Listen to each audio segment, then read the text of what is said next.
will actually focus on something similar to all the songs.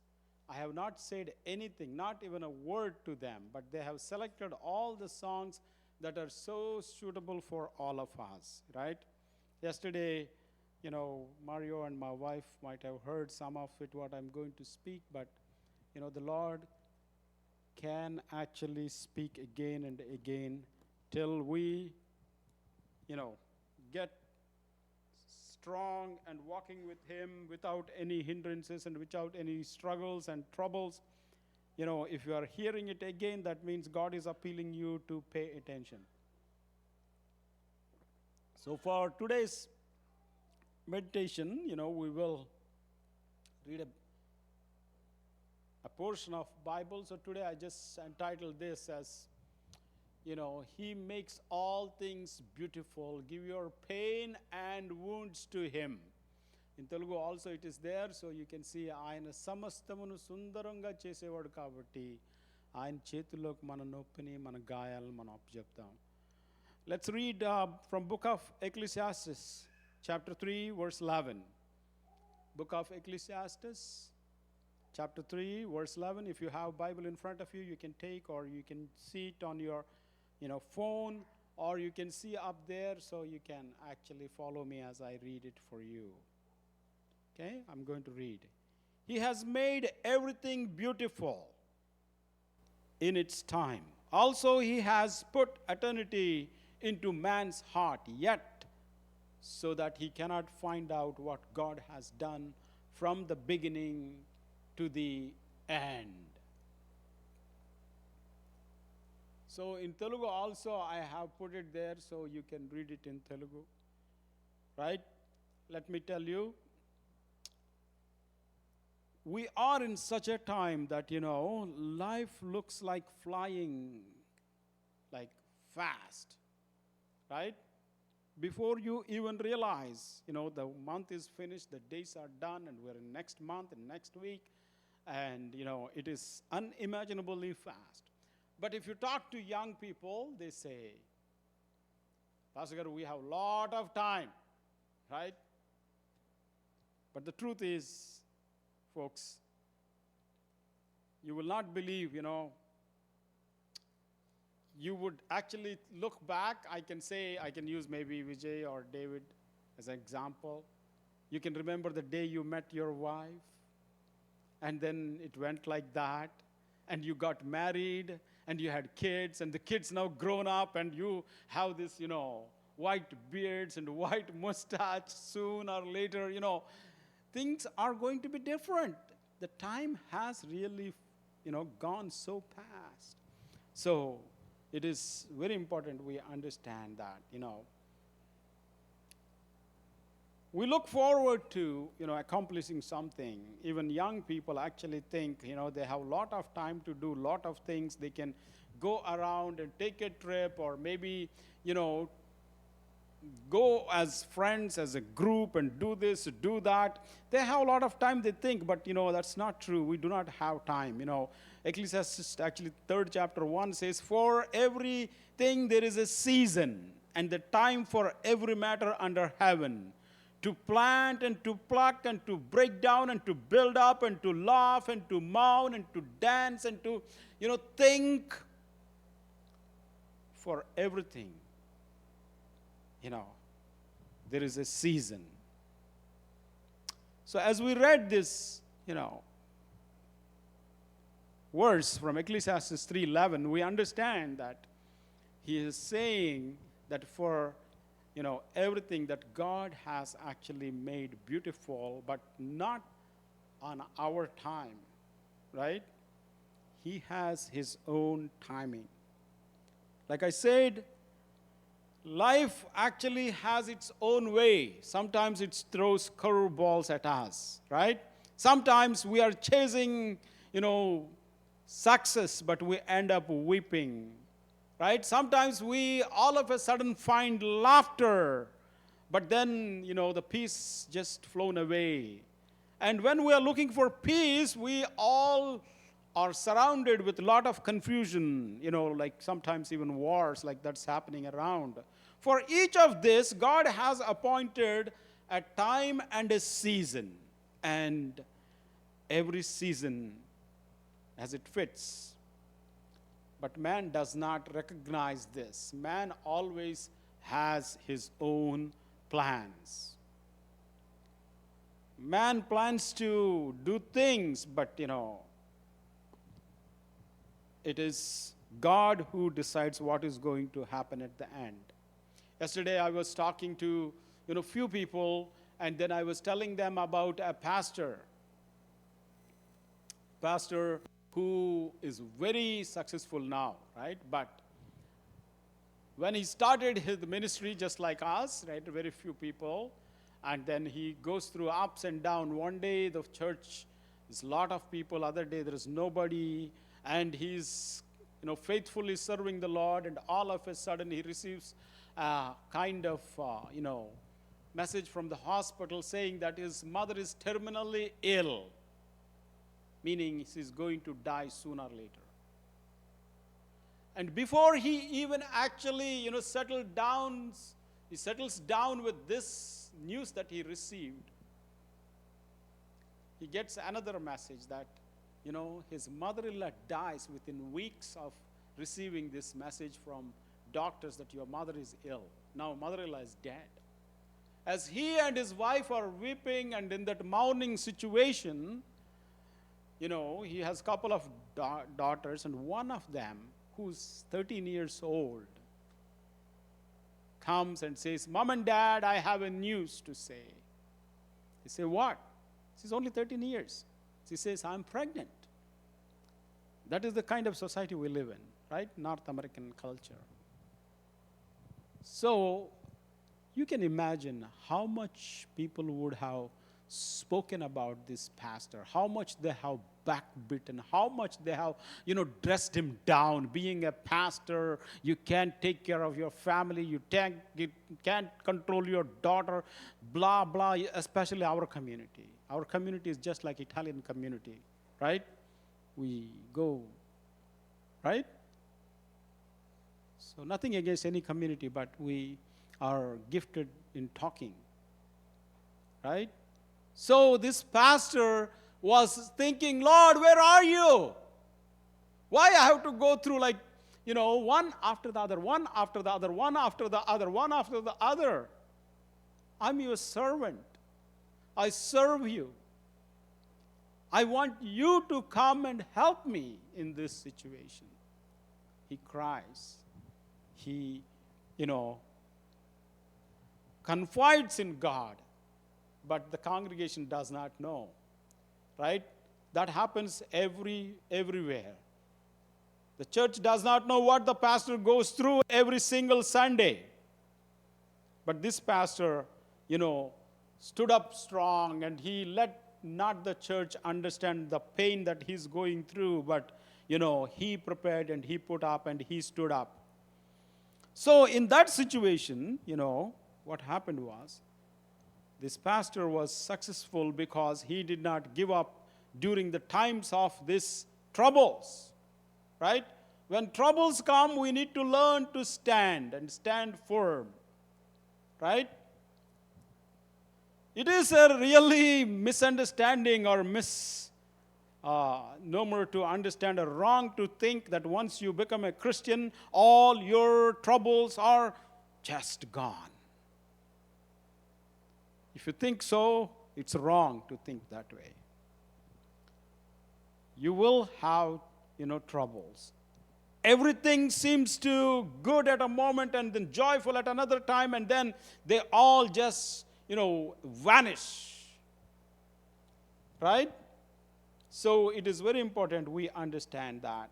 And when you are going through this time of trouble, when you're going through this time of testing, that's the time you need to ask God, and you need to say, "Oh Lord, my God,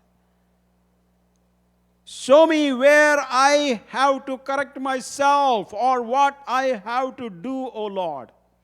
It's not a time to say, "Why you picked me up," but you say, "What I have to do here, Lord." Right? So it's very important we understand that.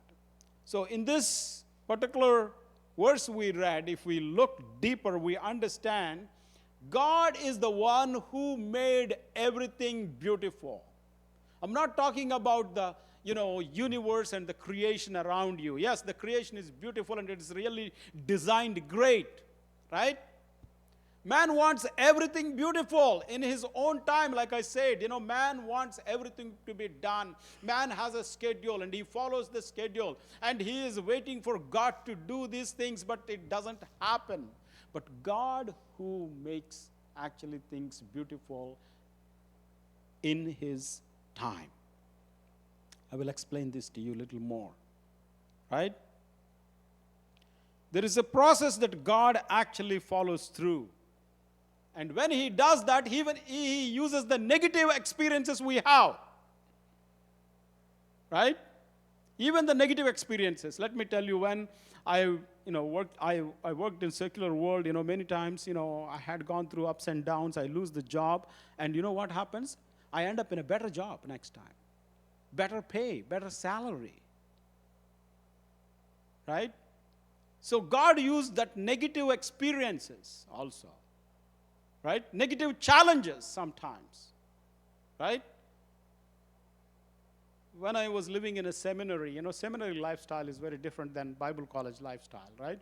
There is Bible colleges and there are Bible college kind of seminaries. Seminary is like a little higher education, right? It's like very quiet places. You drop the pin, you can hear, right? It's a boring place. Everybody's sitting with the books, nobody's talking to anybody. Right? And if you're sick, God save you. Nobody even knows what is happening with you. Right? So, unfortunately, I have got sick many times. I cried out to God. I said, Lord, why all these things? I have big list of complaints. I don't know what to do with these complaints. But God is working behind the scenes. Right? I was telling them, God reminds me, Stephen, if I do not put you here, you don't understand when somebody comes and tells you, hey, Pastor Stephen, I'm going through so-and-so situation. You will just be clueless.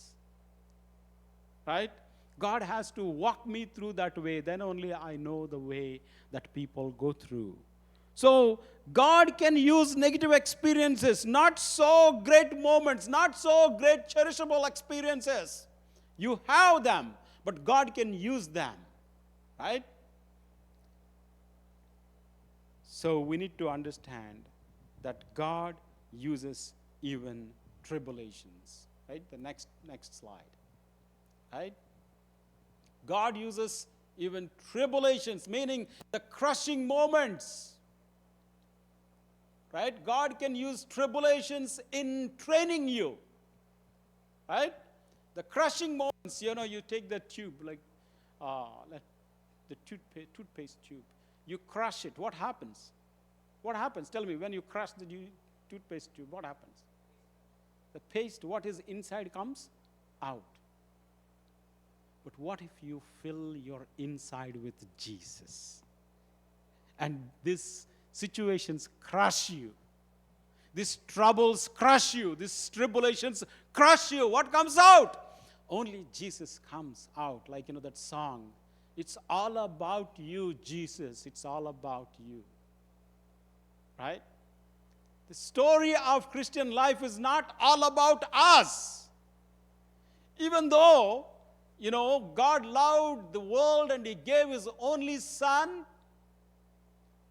it's all about you and me becoming like that Son. Right? So, when you pass the test, it's not like a graduation and you don't have to study anymore. Another one thing comes ready, standing there. You pass that, another test is ready for you to pass. You go past that, another is coming, standing there in this training. Can you imagine what happened to Moses? Right? Let me explain a little bit so you understand it. who's the most powerful country in the world? Say it louder. Who is it? USA, right? And what are the best universities in USA? Harvard, Stanford, right? MIT, right? All these schools, right?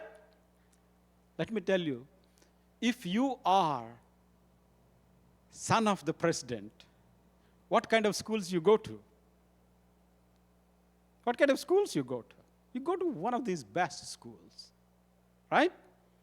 And on top of that, if it is not democracy, and if it is like king of Brunei, or Sultan of Qatar or UAE, their sons are fed with golden spoons, not silver spoon.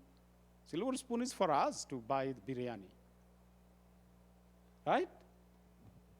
That is what Moses was. You understand? He was prince of Egypt. Egypt was the superpower of that time. They had best education system. How many of you know Moses even learned the wizardry of the Egyptians? Do you ever think about it? When Moses brought the rod and make it a snake, what did the Pharaoh said? Oh, yeah, wait. I know all this, meaning he studied this. So being a prince, he was taught everything, not just fighting with the sword and raiding the horses, right? But now he has to go behind the sheep. Not 1 year, not 2 years, not 10 years, 40 years, man. Let me tell you, till we started this Telugu church, I used to really struggle to find Telugu words because about 23 to 24 years I did not preach in Telugu. I would speak to my parents or my brothers once a while, right? Even then I would just mix up words, Hindi, Telugu, English, whatever words, right? I was just thinking Moses might have forgotten everything. Everything. Because he passed one test, God puts him in another place, and then another place, until another place, until the worldly stuff he learned in Egypt is completely washed away. Now he is ready. The training is complete. So sometimes God actually takes us through, life experiences, right? He presses us down. He crushes us. And he lets us go through this test. Once you pass one test, he takes you to another. You pass that, he takes you another through. Right? You are in the hands of the potter. Meaning, you have no say. He makes it, he molds it, he puts it in the oven, he starts the fire, and he locks the door, and he leaves it there. No escape. It's burned till రూపాంతరం చెందేంత వరకు. మట్టి కూడా పూర్తిగా కాలిపోయి రూపం మారిపోయేంత వరకు. Till the clay loses its essence and its color and its being itself. It's completely transformed. And the oven burns it fully. Right? Then he knows exact time.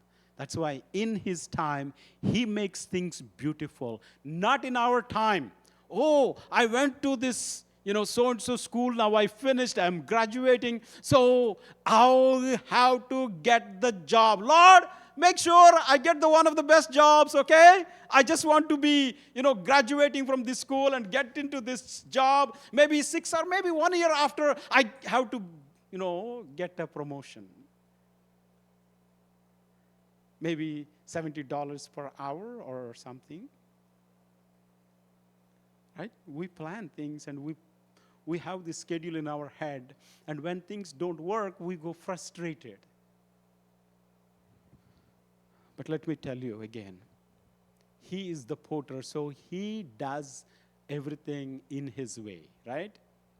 So He is pressing you so you can prepare, right? You can prepare. He's putting you through these tests, right?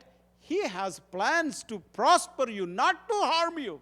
This pressing, this, stressing you, this is putting through all these tests. It's not to fail you. It's not to make you nobody, but He wants to make you great, just like He made Moses. He wants to prosper you, not to harm you.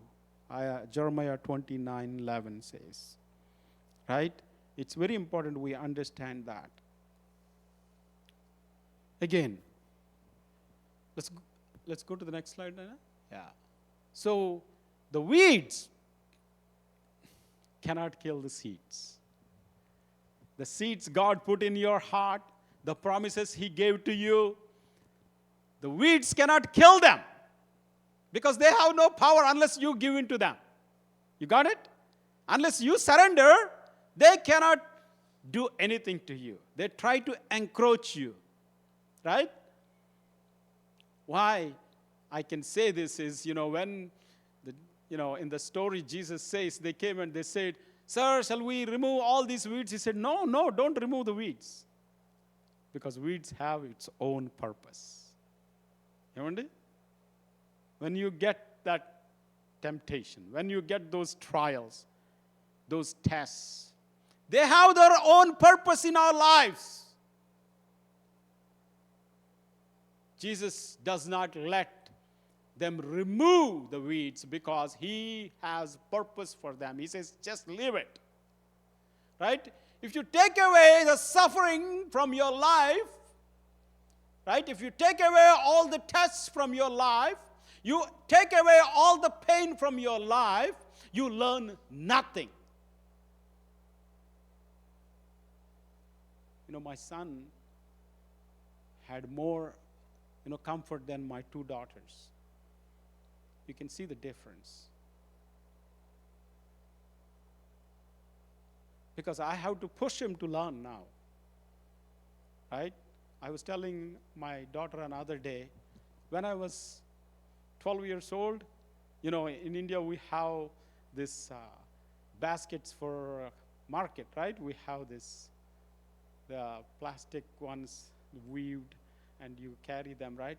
They would give me that and give me 50 rupees and say, bring this list. So I would go, and I would learn how to bargain, how to do things, and I would bring.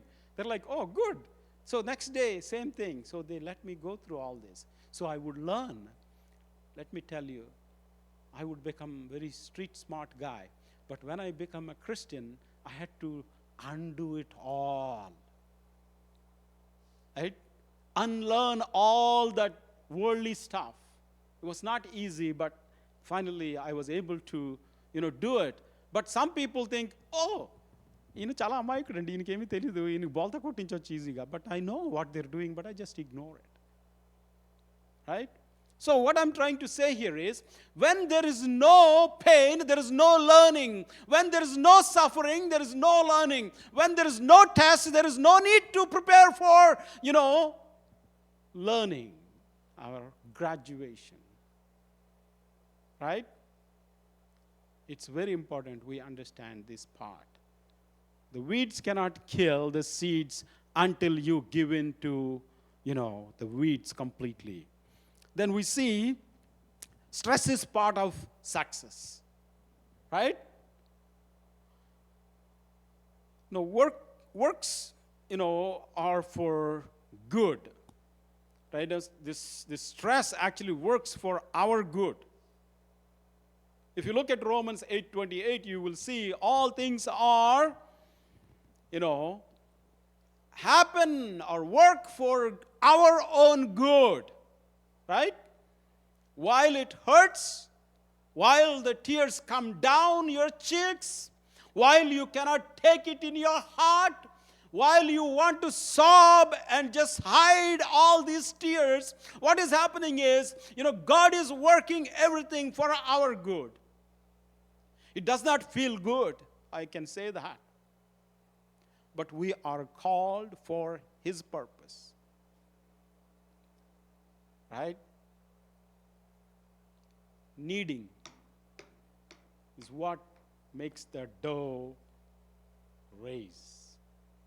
రొట్టె చేసినప్పుడు ఏం చేయాలంటే శుభ్రంగా you have to knead the dough, right? You press it, you twist it, you turn it, and then you put it in the oven. What happens? The raising happens. So that is how it is very important we understand, right? The dough raises when the kneading takes place. We need to learn to endure like Jesus did on the cross. For the joy of seeing us being saved. That was his gift, his prize. He endured this painful death. It was not, something that, he wanted to take it. Because we can see in the Garden of Gethsemane what he said, Lord, take this cup away. Yesterday, in the prayer, I just reminded, Jesus also had prayers not answered. But the biggest challenge for us, we can't take when God says no. We need everything, yes. And there are people who manipulate, says, every promise is yes and amen for us. Yes, of course, we can say that. But also we need to have a heart open to God and say, yes, Lord, whatever you bring my way, I submit myself into your hands. As you tug my heart, I obey and I walk with you. This stress actually brings that success to me. We need to understand this, my brothers and sisters. We'll go to the next point. So, if you look into these verses, you will see God puts eternity in man's heart. That's what the scripture says, right? If you read, it says, God is the one who puts eternity in man's heart. The word eternity is, in Hebrew, is olam, right? Olam means eternity, and also it means uncertainty. And also it means ignorance. It also means darkness. Man tries to fill his heart because his heart is a vacuum, right? It has a vacuum. With many things he wants to fill this. Many things of this world, like blessings, like money, like, beautiful spouse, or great car, or great job, or great career, or great, homes. He's never satisfied. He's never satisfied. Because this vacuum supposed to be filled with that eternal God Himself. He does not understand this. Man does not understand this. That's what the scripture says. With many things he wants to fill, and he fails to understand what God is actually trying, why God actually put this, right?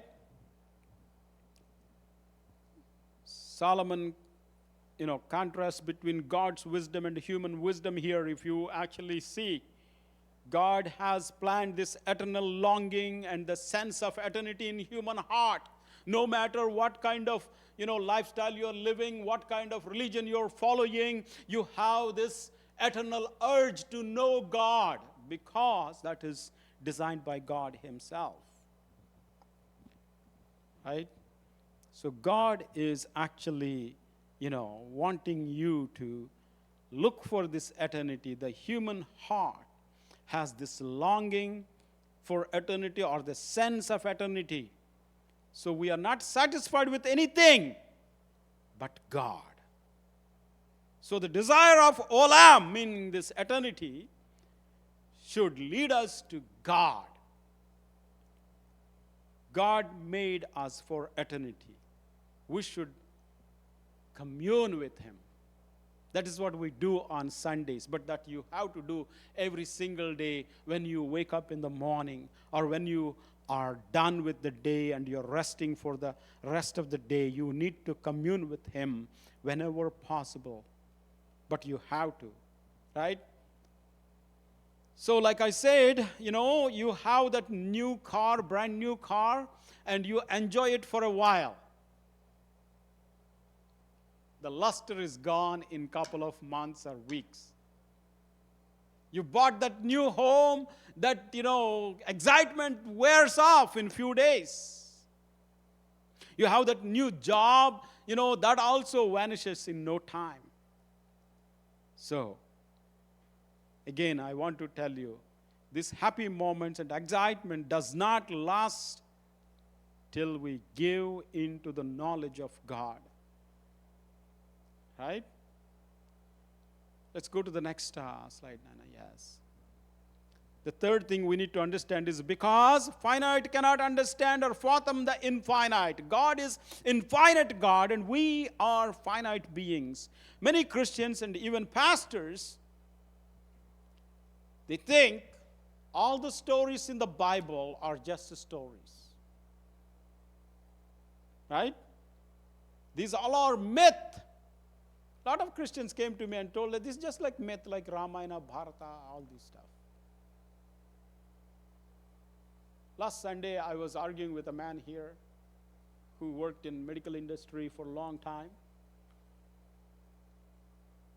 He comes to church, but he doesn't believe in God.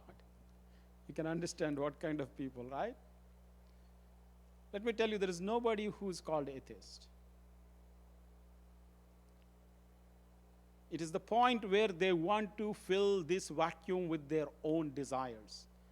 And they don't want to give into the ethical, submission to God.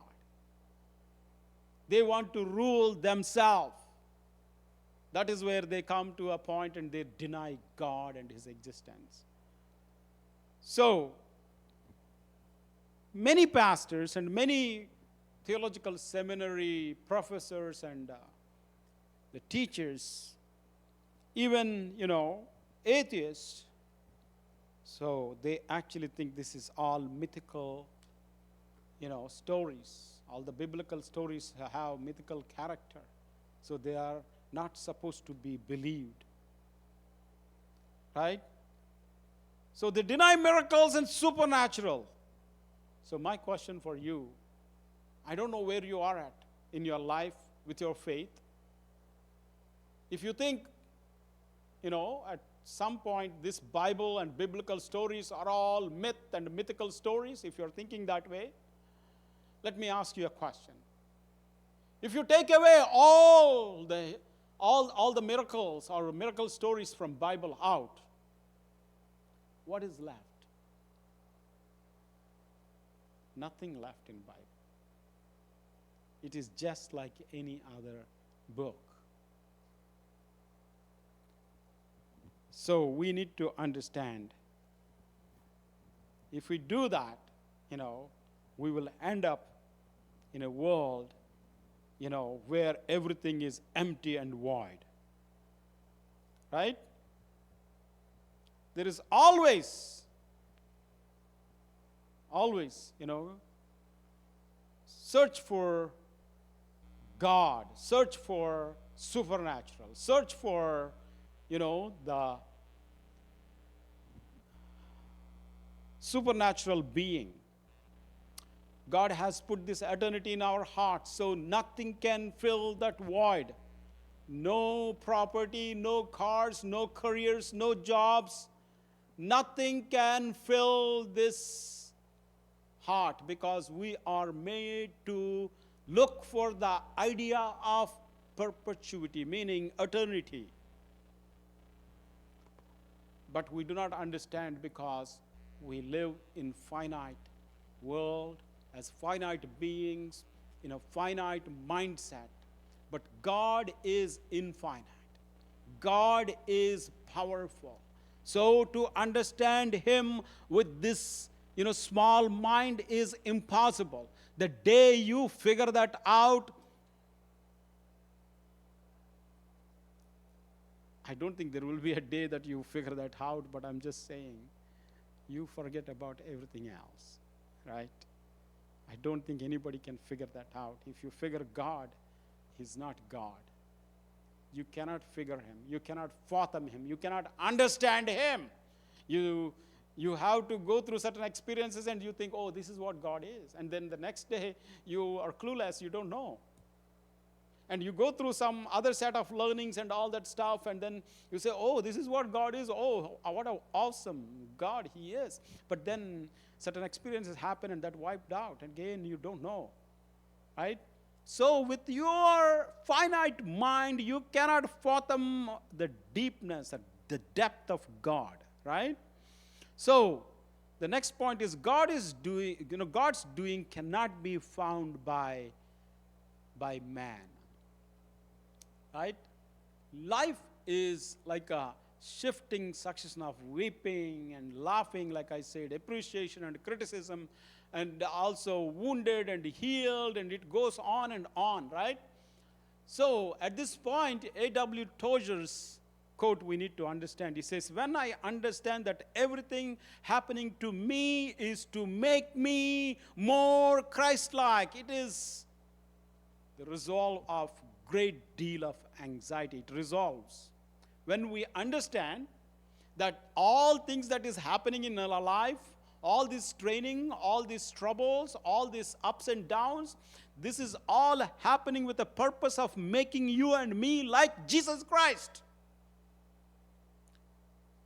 So when we understand that, all of our anxieties, all of our fears, all of our troubles will evaporate. Right? Whatever happens, Lord, it's all about you, Jesus. Right? Everything that is happening to us to make us more like Christ. Right? Nothing is excluded. Joy, Christ-like, or pain, peace, turmoil. Right? Everything is included. Fullness or emptiness or suffering or ease, right? When you are going through pain and wounds and hurts and disappointments, give this all into the Almighty's hands,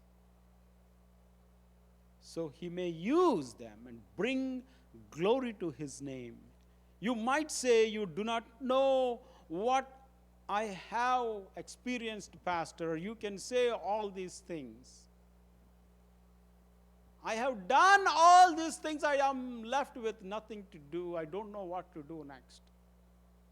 I said this even in the prayer yesterday, right? When you don't know what to do next is the best time to pray. Because Jesus said, pray without ceasing. You say, yes, I prayed, but you need to pray without ceasing. You say, I fasted, but you need to pray without ceasing. I have done all these things. I have gone up and down. You don't know what I go through. Yes, you need to pray without ceasing, meaning you still have to pray. It's very important we understand that point. Right? God says, I can use those wounds and those experiences to reach out to those who are going through similar issues. God can use those wounds even to break the hardest of the hearts. Right? Those who have these stony hearts, మన తెలుగులోనైతే పాషాణ హృదయం అంటారు. Right? He will break it. He will use you. People may reject you. People may say, you are useless, broken, unworthy, and they might reject you. But God can use you. Let me tell you a story about a lady in the Bible. Okay, it's not story, it's really happened. Right?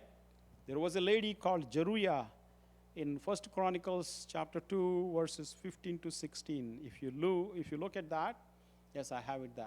I have it there. You can read it. I'll read it for you. 1 Chronicles chapter 2, verses 15 and 16. The sixth is Ozam, and the seventh is David. Their sisters were Zeruiah and Abiel.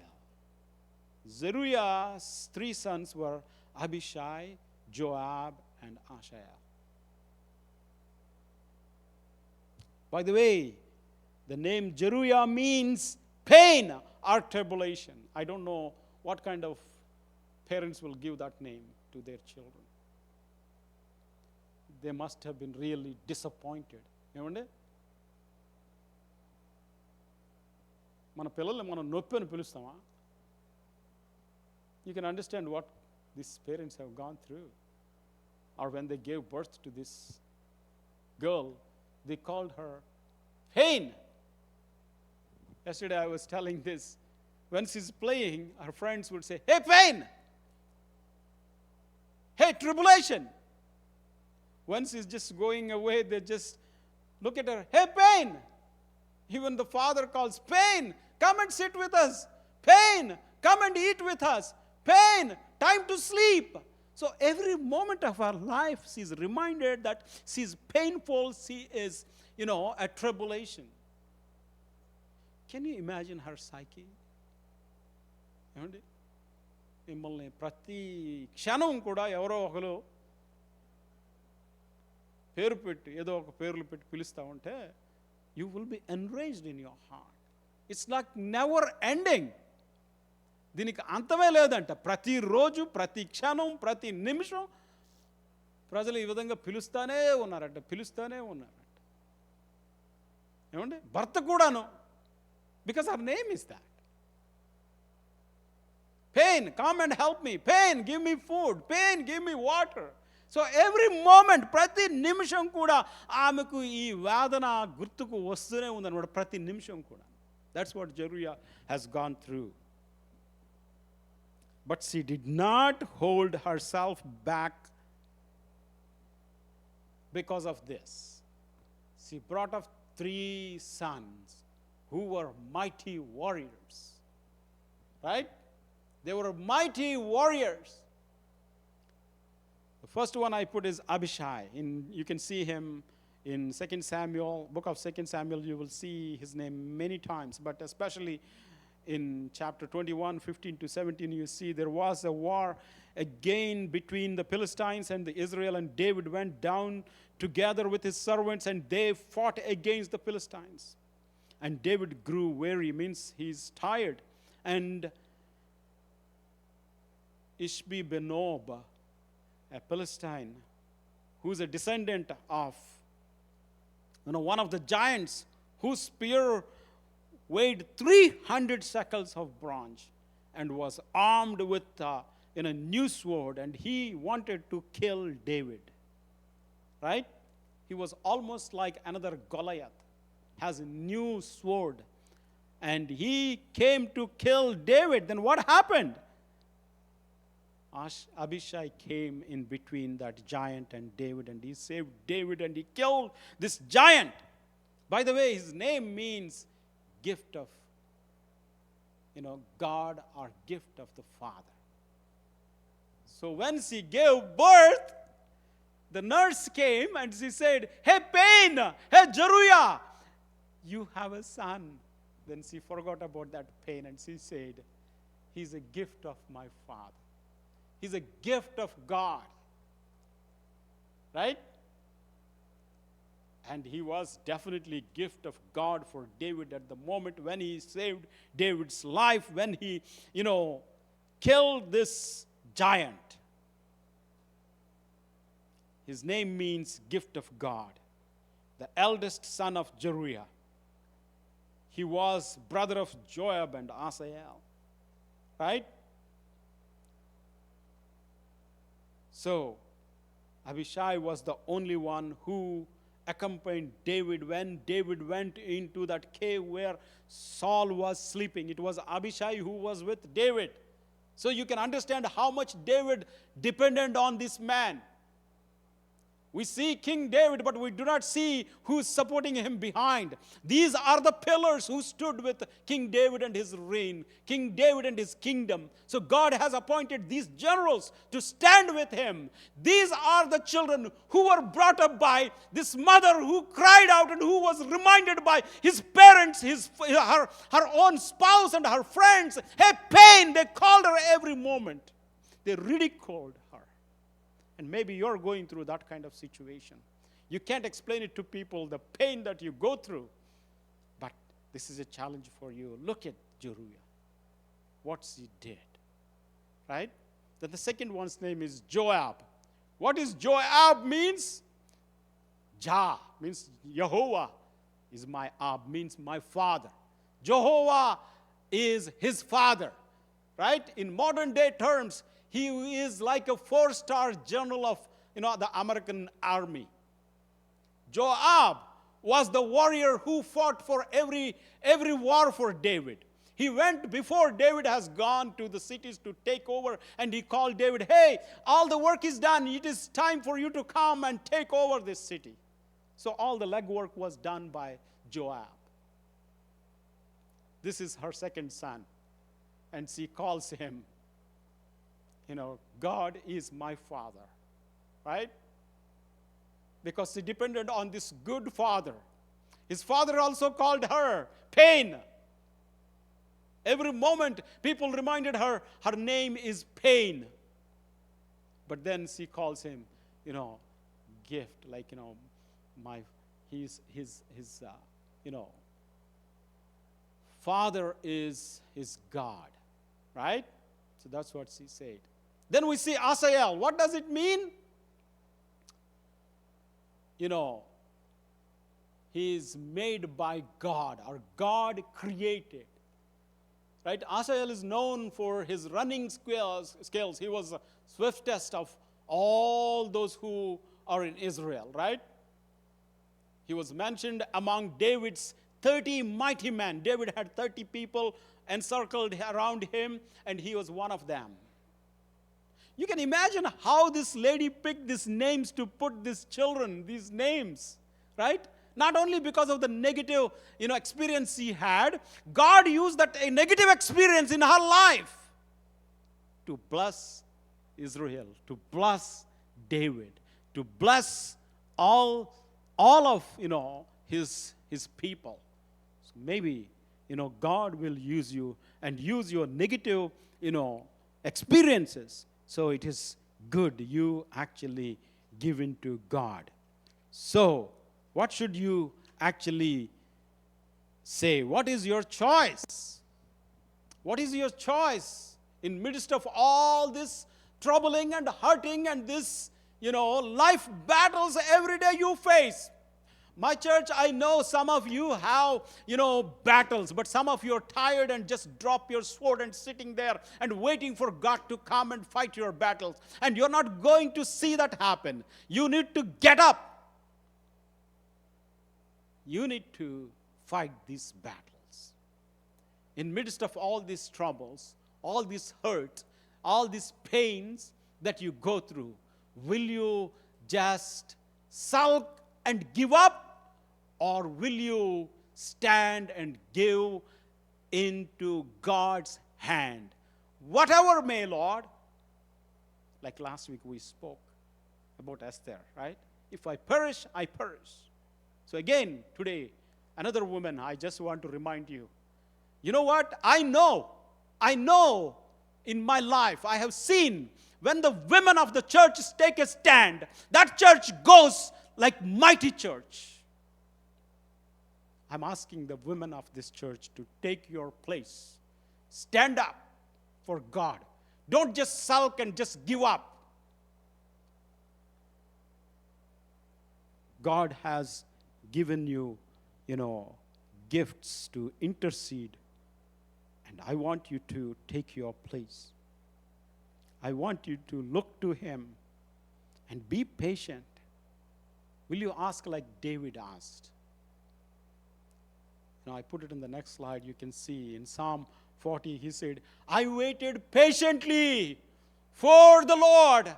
He inclined to my prayers, and he heard my cry.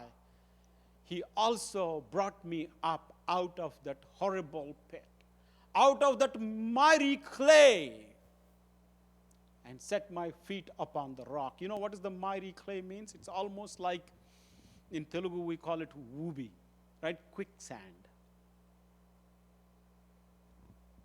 So he has pulled me out of that miry clay, and then he, put my feet upon the rock. He has established my steps. He has put a new song in my mouth.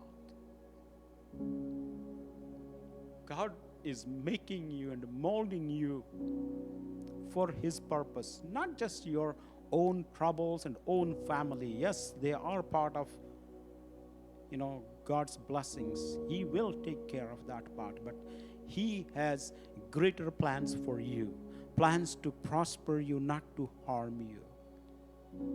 Keep your eyes forward. Keep your eyes on God.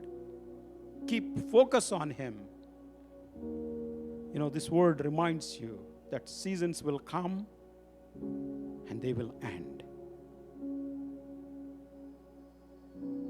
But what God has for you is eternal, sasvatant. Let's all quietly close our eyes and think about what we heard. The Spirit of God is yearning, so you give in to him. You give in to him.